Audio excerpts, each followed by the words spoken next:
Hi, I'm Reverend Jake Sabe, and welcome to Children's Bible Stories.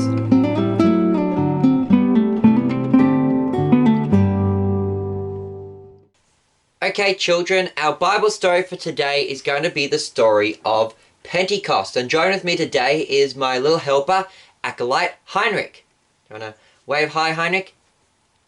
So, Pentecost was a Jewish festival that happened 50 days after Passover. And so all the Jews were going to be gathered in Jerusalem for the Feast of Pentecost. And the Bible tells us that there were Jews from all over the Roman Empire and even outside the Roman Empire. It tells us that there were Medes and Parthians and Elamites and residents of Mesopotamia. So that would have been the areas of like Babylon, Persia, and that area. And so this was outside of the Roman Empire. This was towards the east in the Parthian Empire. There are also Jews from Cappadocia, Pontus and Asia, Phrygia and Pamphylia. So this is kind of the area of modern-day Turkey, the area known as Anatolia. There were also Jews from Egypt and the parts of Libya belonging to Cyrene. So that's down near Egypt. There were Jews from Rome, and there were proselytes from the Cretans and the Arabians. So the Cretans came from the island of Crete, and the Arabians came from the Arabian Peninsula. So we've got Jews from the north and from the south and from the east and from the west. One's all the way from the Roman Empire, one's from the Parthian Empire, some from the Arabian nomadic tribes, and they'd all come to Jerusalem for the Feast of Pentecost. And the Bible tells us then that as they were there, that the 12 disciples of Jesus were gathered together. And so we had the original 11 disciples, but by this time, they'd also replaced the disciple Judas with a new disciple, Matthias. And as they were standing there, it says that the place where they were at was suddenly filled with a loud rushing wind. And there was this big noise of a rushing wind coming in, and what looked as if tongues of fire came down and began to rest on the heads of the disciples. So I'll get Heinrich to help me here. We're going to put the tongues of fire on the heads of all the 12 disciples. And so these tongues of fire was the Holy Spirit coming upon the disciples. Now, the Holy Spirit doesn't have to come in fire, but these special tongues of fire was the Holy Spirit's way of doing a physical sign, or at least a visible sign, that people could see, to see that the Holy Spirit was coming upon the disciples. And as these tongues of fire came upon their heads, as the Holy Spirit came upon the disciples, they began to speak in tongues. And now, this doesn't mean that they were speaking in gibberish like the modern-day Pentecostals like to do when they speak in tongues.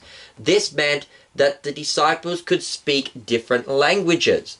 Although there was only 12 disciples, and even during this time, St. Peter would get up amongst the 12 and he would preach a sermon. And even though there were 12 disciples, there were more than 12 different groups gathered in Jerusalem. Remember we said that there were Parthians, Medes, Elamites, those from Mesopotamia, Jews, Cappadocians, Pontus, Asia, Phrygia, Pamphylia, Egypt, Libya, Rome, Cretans, and Arabians. Now if that was all different languages, that would have been at least 15 different languages, and there's only 12 disciples. Also, Peter gets up and preaches a sermon all by himself. And yet, even though there was only Peter preaching, he would have been just talking one language. All the different peoples gathered were able to understand Peter. Now, this miracle of tongues meant that Peter probably spoke in his own native tongue, Hebrew, or maybe Aramaic or something like that.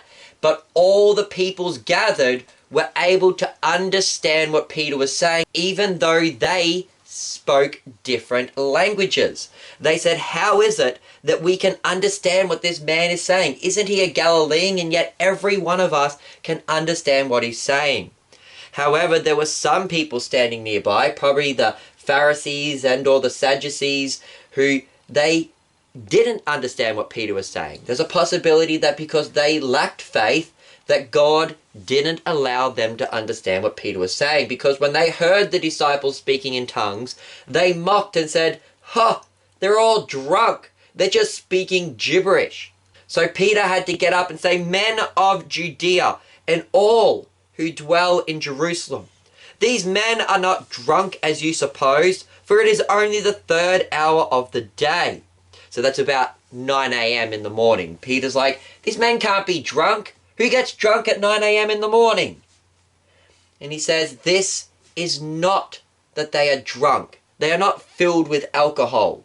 Instead, this was to fulfill the prophecy of the prophet Joel, who said the Spirit of God would come upon his people and that they would prophesy. And so, children, that's our story for today of the miracle of Pentecost. I've been your host, Reverend Jake Zabel. Goodbye, God bless, and a special thanks to Acolyte Heinrich for helping. You didn't do much of the storytelling today, but you're still a big help with the miracles.